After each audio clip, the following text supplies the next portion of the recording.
Bom dia, amigos. 9 horas da manhã, dia 21 de maio de 2020. E vamos aqui dar início a esse estudo, né, da continuação desse estudo da obra O Poder do Agora, do Eckhart Tolle. Como eu comentei ontem, né, eu vou sempre dar início agradecendo as pessoas que estão acompanhando também lá no canal do YouTube que eu criei. E eu estou sempre colocando essas lives lá um pouquinho mais tarde, né, depois que acaba aqui um pouco mais tarde eu coloco lá também. Já tem várias pessoas acompanhando lá pelo YouTube. E agradecer também quem está acompanhando aqui pelo IGTV, que fica gravado e vão assistir depois, ou também o pessoal que está acompanhando pelo podcast, né, nas plataformas SoundCloud e Spotify. Meu agradecimento a vocês. Espero que estejam gostando desse estudo. Hoje nós vamos dar continuidade pelo capítulo 1. A gente está vendo o capítulo 1 desse livro e é uma grande pergunta que eu achei até interessante, eu vou comentar, né, que a resposta para essa pergunta são quatro palavrinhas. Ele já coloca de cara, assim, né, a temática do que a gente vai ver hoje é: qual é o maior obstáculo para vivenciar a realidade do ser? É feita essa pergunta bem profunda e ele já responde na primeira frase. Quatro palavrinhas. É a identificação com a mente. Só isso, identificação com a mente. Aí você pensa, pô, só isso, já acabou. Pronto, a gente já pode terminar essa live. Não. Aí que a gente se engana. Aí que a coisa começa. A grande reflexão é a gente saber o que significa essa identificação com a mente. Pensar na identificação com a mente, aí a coisa vai longe, bem longe. E a gente vai mergulhar fundo nisso, do que significa essa identificação com a mente. Até mais para frente eu vou comentar sobre algo que foi essa semana, né, que mostrou assim quebra de resistências minhas, né, as coisas que eu tinha de preconceitos infundados, né. Um pouco mais para frente eu vou comentar uma experiência minha também. Assim, é muito bom a gente num estudo como esse contar experiências que foram vividas pela gente mesmo, que isso é muito enriquecedor. Então vamos, sem mais delongas, já dar início aqui à leitura, né, dessa parte do livro que aborda essa questão, da identificação com a mente. E aí vem essa pergunta: qual é o maior obstáculo para vivenciar essa realidade, a realidade do ser? Aí ele responde o Eckhart Tolle: identificar-se com a mente, o que faz com que estejamos sempre pensando em alguma coisa. Ser incapaz de parar de pensar é uma aflição terrível, mas ninguém percebe porque quase todos nós sofremos disso. E então consideramos uma coisa normal. O ruído mental incessante nos impede de encontrar a área de serenidade interior, que é inseparável do ser. Isso faz com que a mente crie um falso eu interior que projeta uma sombra de medo e sofrimento sobre nós. Examinaremos esses pontos detalhadamente mais adiante. Aqui ele vai falando sobre esse ruído mental, esse barulho mental. A nossa mente ela é extremamente barulhenta. E aqui ele fala: essa identificação com a mente é o que nos impede de acessar o ser interior, esse nosso ser. E aí, assim, gente, para comentar um pouquinho sobre isso, essa questão da identificação com a mente, como a gente faz para poder sair disso? A meu ver, o melhor caminho é o caminho da meditação, né? Entrou aqui a Biorádio, né? Seja bem-vinda. Até para perguntar, né? Biorádio pode ser tantas pessoas, né? Lá da radiologia. Eu ainda não perguntei exatamente qual é a pessoa que está administrando essa página, né? Pudesse identificar para poder não ser um bem-vindo tão assim impessoal, né? Eu vou ficar bem contente, né?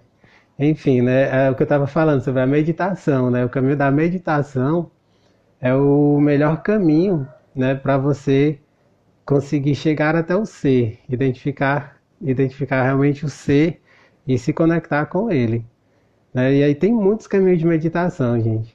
Eu até enumerei aqui alguns, são tantos caminhos, eu nem conheço todos, né? Por exemplo, a gente tem a meditação, assim, a meditação guiada, né? Seria uma das primeiras meditações conhecidas, né? A meditação guiada tem uma pessoa que diz, né? Você, é, enfim, né? Se concentre nos seus pés, depois suba e sinta os seus braços. Ela vai fazendo um guia para você sentir cada parte do seu corpo. Mas tem muitos outros tipos de meditação. Tem o mindfulness, hoje em dia uma das mais conhecidas é o mindfulness, né? A meditação mindfulness ela significa atenção plena, atenção para o agora, né? Aí tem a meditação do Theta Healing, né? Theta Healing é uma ferramenta fantástica. Hoje em dia tem muita gente se especializando nisso, né? Uma meditação que pouca gente conhece, gente, mas ela é fantástica, porque tem muita gente que tem aquela mente muito agitada, né? E aí uma que é muito boa para pessoas que são muito agitadas é a meditação ativa. A meditação ativa, ela você fica assim balançando os braços, as pernas, rodopiando, né? E aí assim você tipo cansa o corpo e aí fica mais fácil de você se centrar depois, né?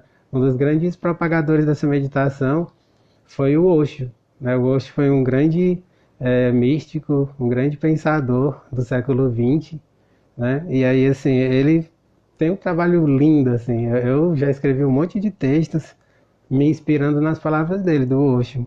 Com certeza aqui, em algum momento, eu vou trazer algumas palavras dele, alguma citação dele, não tenho dúvida disso. Tem a meditação tibetana, que é uma das que eu me utilizo, assim, muitas vezes eu medito nessa meditação tibetana, que ela é mais silenciosa. Você se senta, né, naquela posição, pode ser posição de lótus, ou mesmo só cruzando as pernas, e você se concentra na respiração. Essa é uma meditação bastante comum, é bem convencional, mas eu gosto muito dela, assim, me ajuda muito a me centrar, né? Tem a meditação Zen. A meditação Zen, ela é a maior propagadora no Brasil é a Monja Coen. Já comentei da Monja Coen aqui. Ela não é das mais simples, assim, é para quem nunca meditou. Eu não recomendaria a meditação Zen porque você fica muito inquieto. Ela você se senta na frente de uma parede branca, fica com os olhos semicerrados e fica por às vezes meia hora, assim, não é tão simples para quem é iniciante, mas ela é uma meditação muito boa também. Tem as meditações com sons da natureza, essa é uma outra meditação que às vezes eu faço. Eu boto uma música de sons da natureza, assim, às vezes sons de animais, e elas são muito boas para que a gente relaxe, a gente fique bem tranquilo. E assim, a meditação, quando você transforma em um hábito, você consegue, assim, acessar o ser, que é o grande objetivo. A gente conseguir acessar o ser, né? Então, voltando aqui para o livro, ele diz: o filósofo Descartes acreditava ter alcançado a verdade mais fundamental quando proferiu a sua conhecida máxima: penso, logo existo. Cometeu, no entanto, um erro básico ao equiparar o pensar ao ser e a identidade ao pensamento. Isso aqui é muito interessante, eu vou ler outra vez. Ó, ele cometeu um erro básico ao equiparar o pensar ao ser e a identidade ao pensamento. E não é por aí o caminho. Ontem eu falei na live que tem algo que está muito além do pensamento, muito além da razão, que é o sentimento.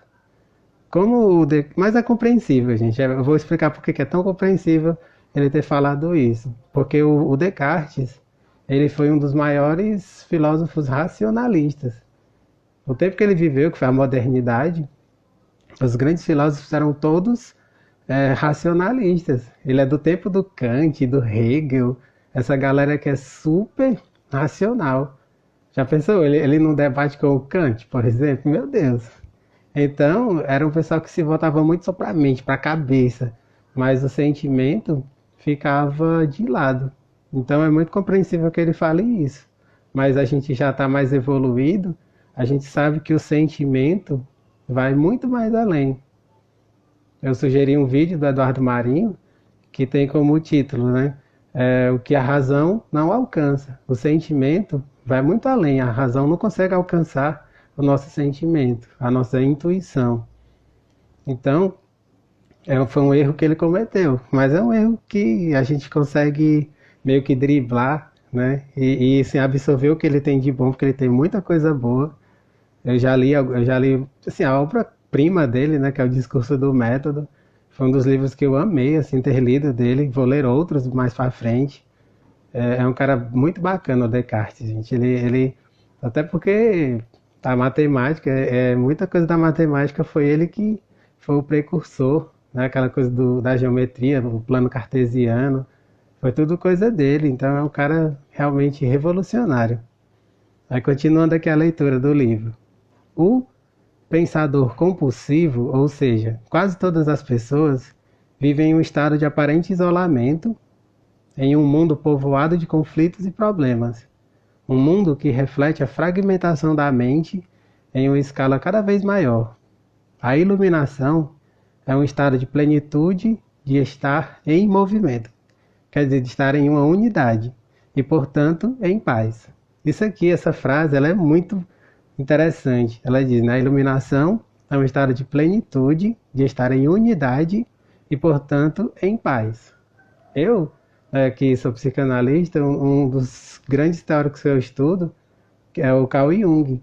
O Carl Jung, que foi o fundador da psicologia analítica. Na linguagem do Jung, o que ele está falando aqui é o que a gente chama de individuação. A individuação é o movimento para que você se torne quem você é. Isso é bastante desafiador, gente. Você se movimentar, você se autoconhecer para descobrir quem você é como indivíduo. A palavra indivíduo, por si só, ela é riquíssima. O que ela significa? Indivíduo é aquele que não se divide, é aquele que não se fragmenta. Todos nós, em maior ou menor grau, temos como se fosse facetas, assim, e a gente se divide em vários eus. E isso atrapalha esse movimento em direção ao nosso ser maior, ao nosso ser divino. Por isso, o movimento é tão importante, pelo autoconhecimento incessante. Você nunca achar que já chegou lá. É um caminho eterno. A gente sempre tem coisas a melhorar, a aperfeiçoar, a evoluir. Esse é o processo de individuação, que é o processo de encontrar a unidade. E nessa unidade, a paz. É muito interessante, porque quando você está na unidade, a paz, ela vem como uma consequência. Não tem como você ser uma pessoa em conflitos, com raivas, com rancores, com ressentimentos, se você é uma pessoa que está íntegra. Não faz o menor sentido. Esse é o caminho. Essa é a proposta do Eckhart Tolle. É desafiadora, mas ela é transformadora. Eu estou aqui, né, para incentivar cada um de vocês que estão acompanhando a juntos mergulharmos nesse caminho. E ele continua. Em unidade, tanto com o universo quanto com o eu interior mais profundo, ou seja, o ser, a iluminação é o fim não só do sofrimento e dos conflitos internos e externos permanentes, mas também da aterrorizante escravidão do pensamento. Que maravilhosa libertação! Aqui, gente, eu fiz uma observação super importante. Assim, eu sei que eu estou lendo esse livro aqui, mas eu sugiro muito que você o adquira, leia. Ele é muito fácil de baixar da internet. Se você colocar lá Poder do Agora, PDF, pronto. O primeiro link já cai nesse livro para ser baixado. Você pode ler no celular, no tablet, no computador. E quando você para ler o livro mesmo, aqui tem uma coisa que às vezes as pessoas passam batido. A palavra ser. Ele escreve ser com letra maiúscula. É muito diferente o ser com letra maiúscula do ser com letra minúscula. É como se fosse o serzão e o serzinho, né? Eu vou explicar isso rapidamente para que você não confunda uma coisa com a outra. Quando ele fala de ser com letra maiúscula, ele está falando do nosso ser maior, essa essência divina que existe dentro de nós. E quando ele fala do ser com letra minúscula, ele está falando do nosso ser mais externo, o nosso ser no mundo, esse ser que está em contato com as outras pessoas, interagindo com as outras pessoas. Então, sempre que você for ler esse livro e se deparar com o ser escrito com letra maiúscula ou com letra minúscula, é isso que ele está querendo dizer. Essa é a diferença, tá ok?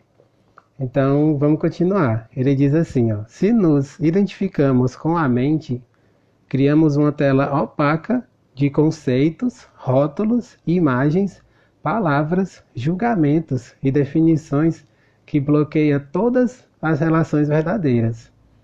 Isso aqui, gente, é muito bonito. Ó. Eu vou ler outra vez. Se nos identificamos com a mente, criamos uma tela opaca de conceitos, rótulos, imagens, palavras, julgamentos e definições que bloqueia todas as relações verdadeiras. E nesse ponto, eu quero fazer um adendo que eu disse no começo, que eu ia falar sobre algo que foi essa semana que aconteceu e que ilustra muito bem isso daqui. Todos nós criamos, às vezes, muitas barreiras e elas são, muitas vezes, absolutamente infundadas. A gente vai criando, às vezes, preconceitos que são totalmente sem sentido. Que se alguém for questionar você, você vai ter dificuldade para dizer, mas por que eu penso isso? Por que eu acho isso de tal pessoa? E isso aconteceu comigo essa semana. Foi uma quebra de um paradigma fantástico, assim. No começo dessa semana, na segunda-feira, teve o programa do Roda Viva e o convidado desse programa foi o Felipe Neto. Todo mundo conhece o Felipe Neto, é um cara super famoso. Ele é um dos maiores youtubers do Brasil. Ele tem 37 milhões de seguidores no canal dele. Essa entrevista, gente, foi maravilhosa, assim, foi uma aula. Ele deu uma aula do que é ser uma pessoa realmente humana, ética, íntegra, que se preocupa com o bem-estar social, com as mudanças, com a sociedade mais justa. Ele falou assim de uma forma super contundente sobre a questão da meritocracia, por exemplo, de que o nosso país não existe esse termo da meritocracia. Foi uma entrevista, gente, incrível. Eu vou, inclusive, colocar na descrição lá do YouTube, né, para quem quiser acessar depois, mais tarde no YouTube, eu vou colocar o link para vocês irem para o vídeo, para quem não assistiu ainda, mas eu recomendo imensamente, porque foi muito boa, assim, foi 1 hora e 36 minutos, se eu não me engano, o tempo, mas foi maravilhoso. E assim, o que aconteceu? Há muito tempo, assim, de anos atrás, eu tinha uma resistência muito grande em relação à pessoa dele, né, do Felipe Neto. Eu o via como tipo um boyzinho, assim, que queria só ganhar dinheiro na internet de forma fácil, fazendo uns vídeos engraçados, uns vídeos só para entreter. Era o pensamento que eu tinha, assim, era um pensamento extremamente preconceituoso, julgador. Mas o que aconteceu? Ele, no meio do caminho, né, ele fala nesse programa que cometeu muitos erros, que se arrepende de muita coisa, mas que ele era imaturo. E que no processo de ouvir, principalmente, as pessoas que, de forma muito genuína, queriam o melhor para ele teve essa humildade de ouvir e de se transformar. Hoje em dia ele é um cara extremamente maduro e que está no processo evolutivo muito, muito consistente.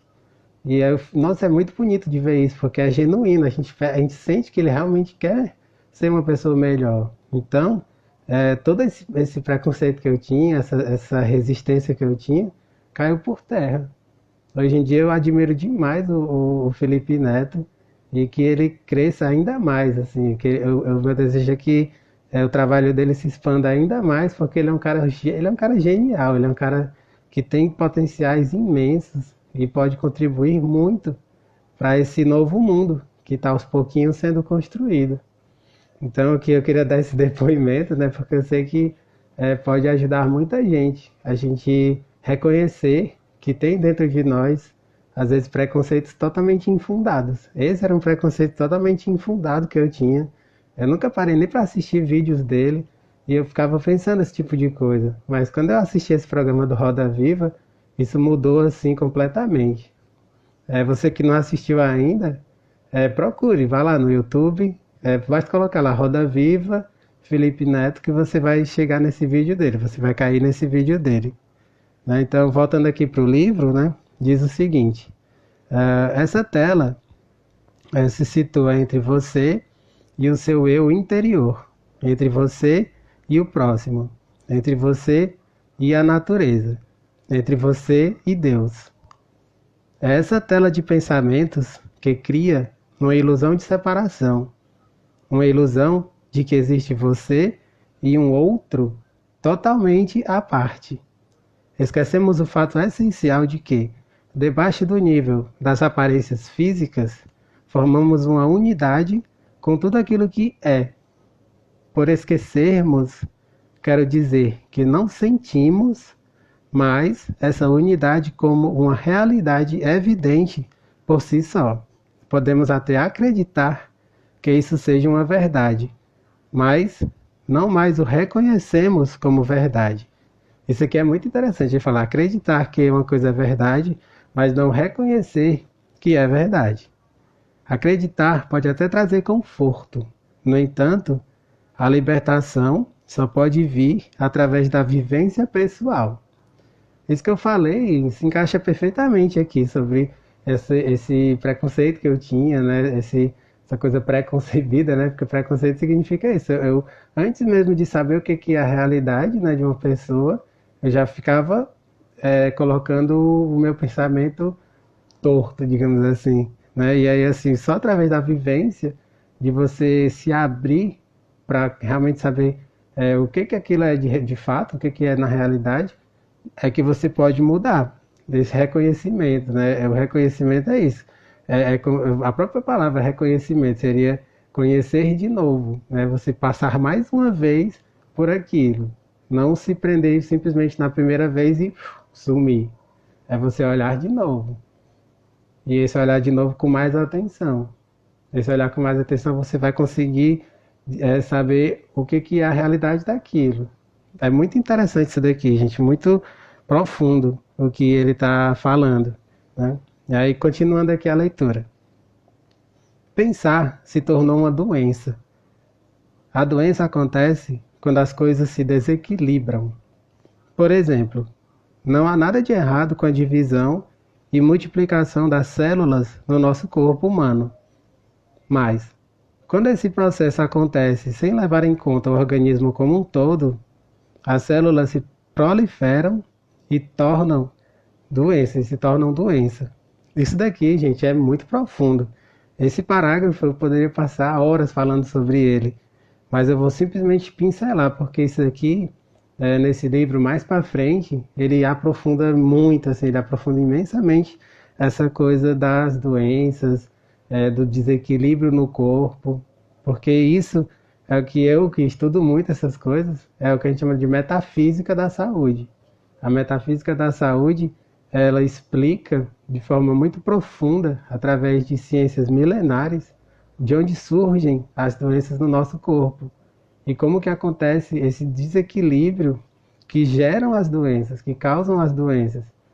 Isso daqui, gente, fiquem tranquilos que a gente vai ver muito, assim. Inclusive eu vou trazer doenças de forma muito didática, dizer, ó, a doença tal, ela tem como origem tal coisa, tal comportamento.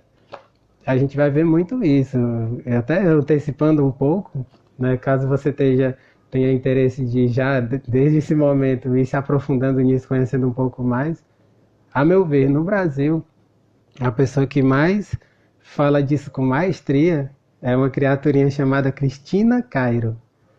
Ela é maravilhosa, gente. A Cristina Cairo, ela é outra mulher que eu acho genial, assim. Ela tem cursos, já fez cursos dos mais diversos, mas a especialidade maior dela é essa coisa da metafísica da saúde. Ela explica doença por doença como é que elas surgem, de onde é que vieram cada uma delas. E sabe uma coisa que eu acho magnífico nela, na Cristina Cairo, é a questão do bom humor. Se você vir um vídeo dela, a última coisa que você vai ver é uma cara de sisuda, assim. Ela tá sempre rindo, ela tá sempre tirando onda.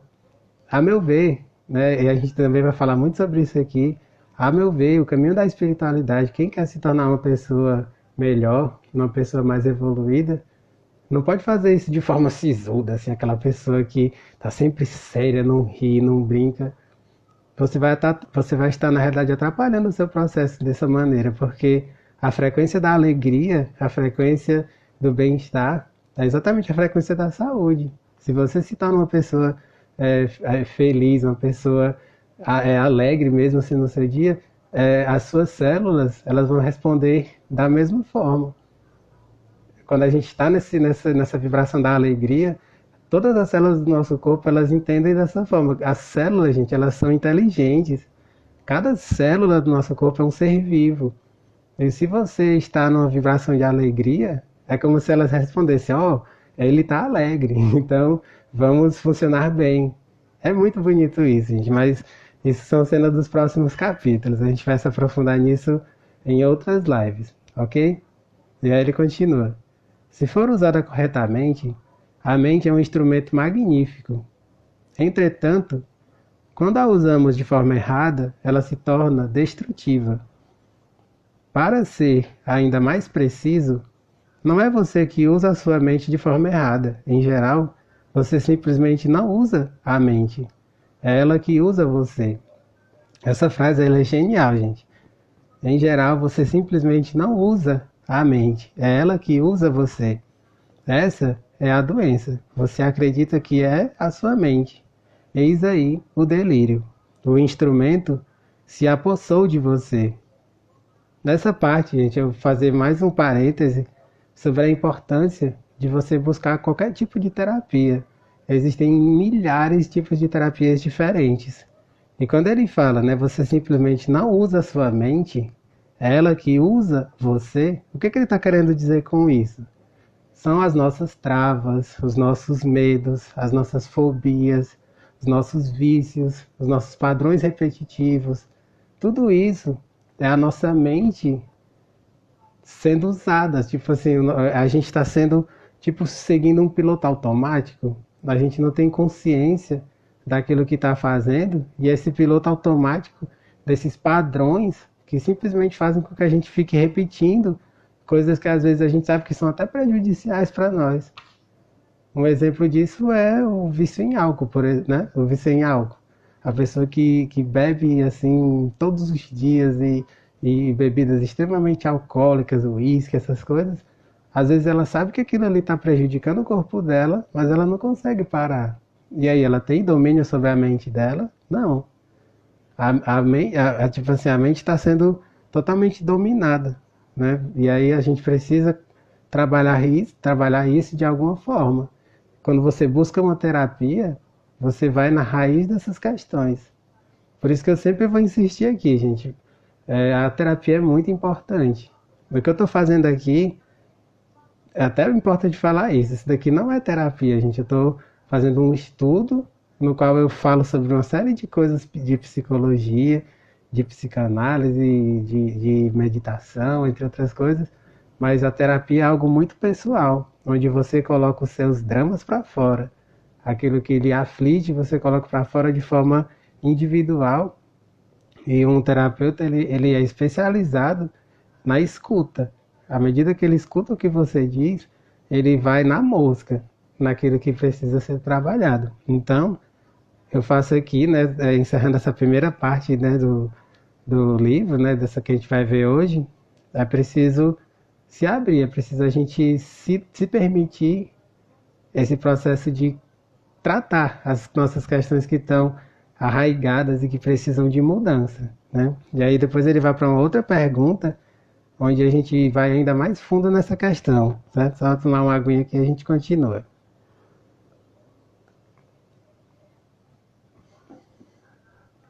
Não concordo muito com isso.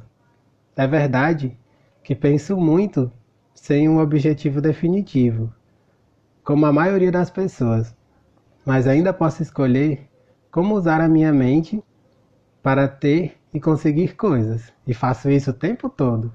Isso daqui são os processos de resistência.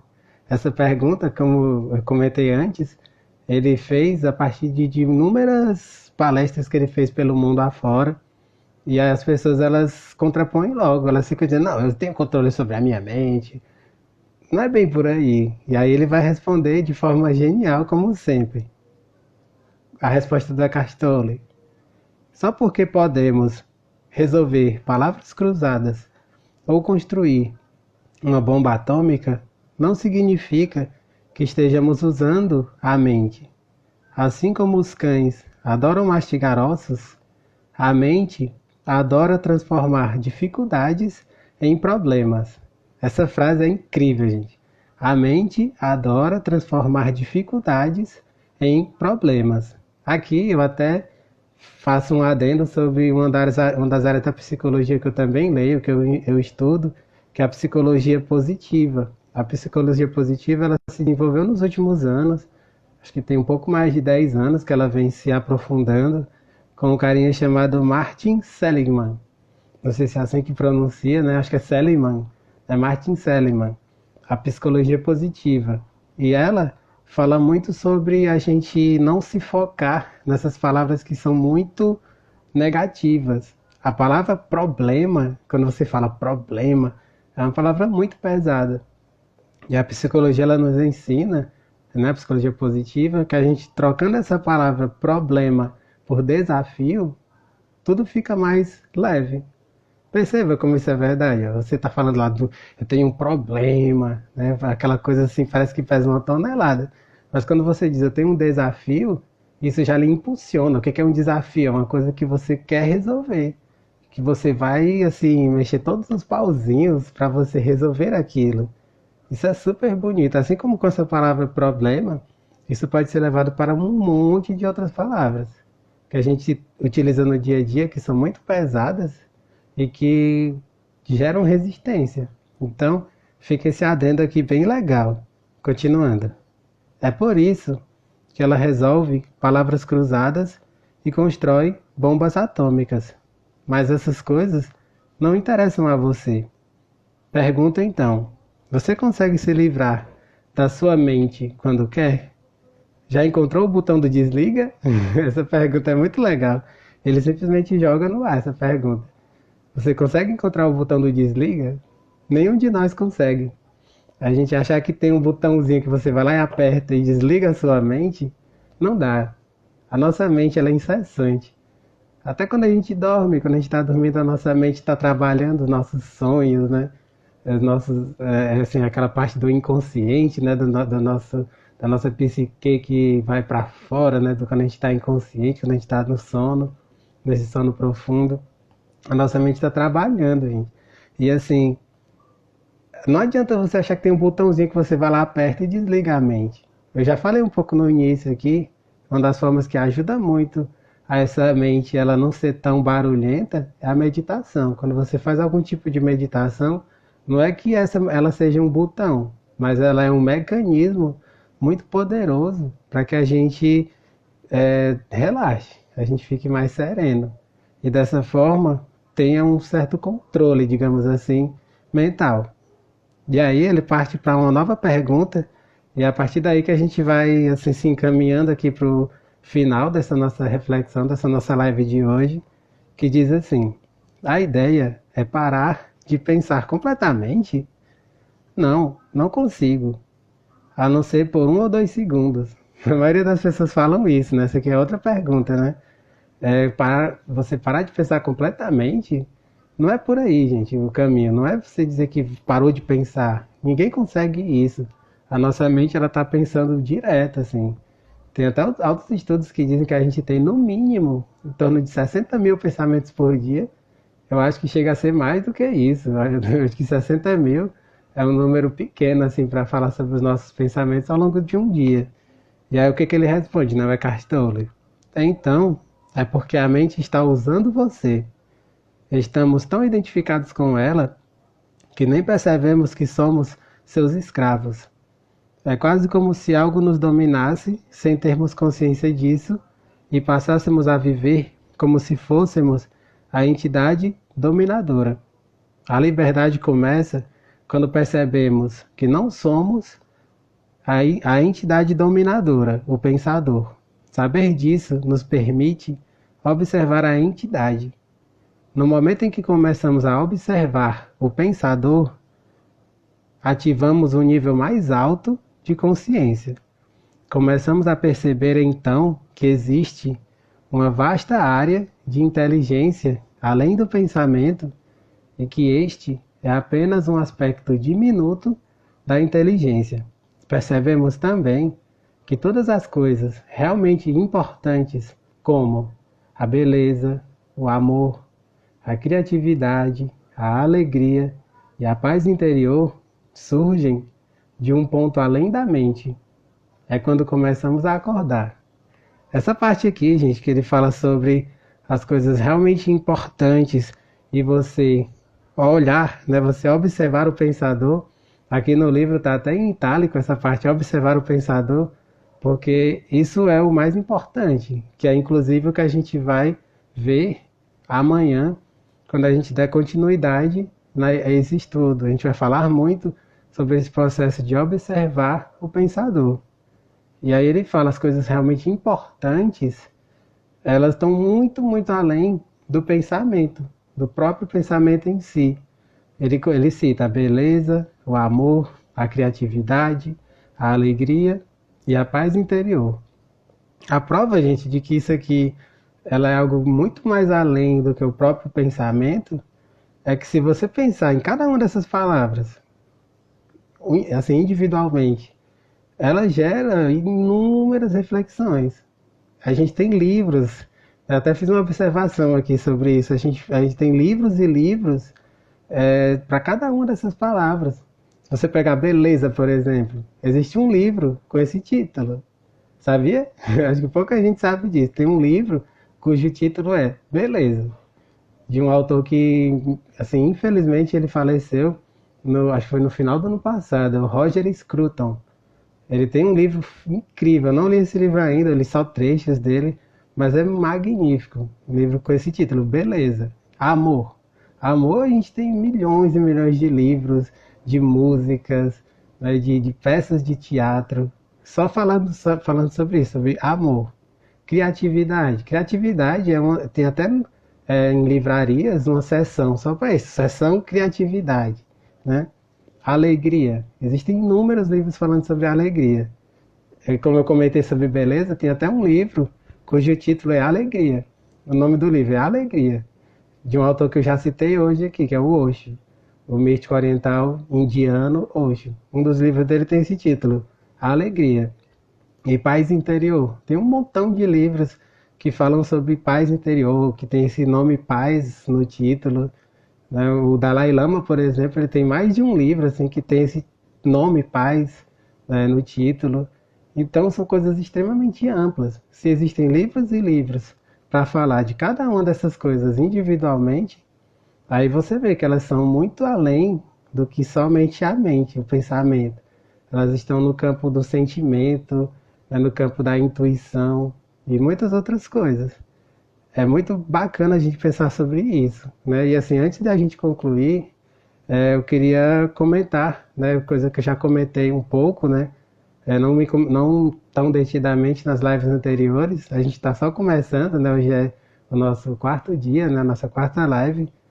Esse livro, gente, é um livro muito denso. Cada frase, cada parágrafo, ele nos leva a reflexões muito grandes, reflexões muito vastas e profundas. Então, a última coisa que a gente pode ter é pressa. Isso é legal, isso é até engraçado falar isso, porque cai direitinho nessa temática de hoje, né? O que nos impede de acessar o ser? A pressa é essa coisa da mente barulhenta, o turbilhão da nossa mente. Quando a gente está muito nessa coisa desse frenesi, como se diz, a gente atrapalha o processo de alcançar o ser. Então, a última coisa que a gente pode ter é pressa, gente. Meio que antecipando assim, algo que a gente vai ver muito aqui, a questão, enfim, né, de como você sair, né, se libertar desse processo todo de aprisionamento. Isso leva muito tempo. Então, esse estudo, gente, ele vai, sem sombra de dúvidas, passar do número 100, assim, vai ser 100 e tarará, provavelmente, até chegar ao final dele, né? Eu espero que vocês acompanhem, né? Tenham essa paciência, se permitam isso até o fim. E aí, para a gente poder assim, chegar para o encerramento dessa live de hoje, eu quero trazer duas citações brilhantes de um autor que um autor super conhecido aqui no Brasil, que é o Mário Sérgio Cortella. É um filósofo que está sempre aparecendo aí nas mídias, né? Um dos maiores filósofos do momento, assim, da atualidade, né?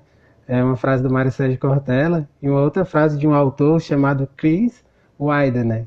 Eu até anotei aqui para poder não falar nada errado assim, em relação a essas citações.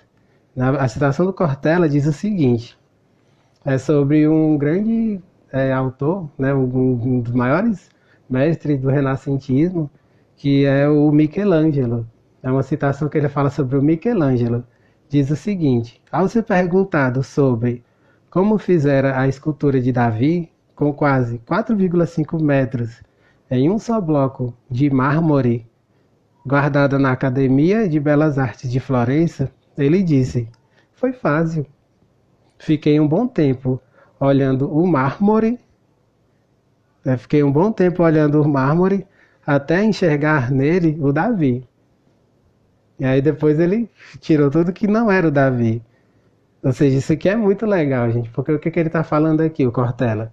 Né, que quando ele olhou para aquela pedra bruta, que estava lá enorme, ele ficou um bom tempo só olhando para ela, contemplando aquilo, e ele conseguiu enxergar o Davi. Ele viu a figura perfeita do Davi naquela pedra bruta.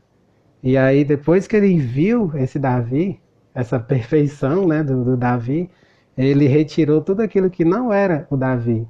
Então, eu faço esse paralelo com o autoconhecimento, porque o autoconhecimento é esse processo da gente ir se lapidando e ir retirando tudo aquilo que não é essencial. Nessa hora a gente volta para esse termo essência, essencial. Quando a gente tira tudo aquilo que não é Davi, a gente pode levar isso para a nossa própria vida. Existe esse Davi perfeito, né? Acho que vocês sabem, né, qual é essa escultura super famosa do Davi, é aquele, ele tá assim, tipo com o busto, assim, com o braço de lado, né?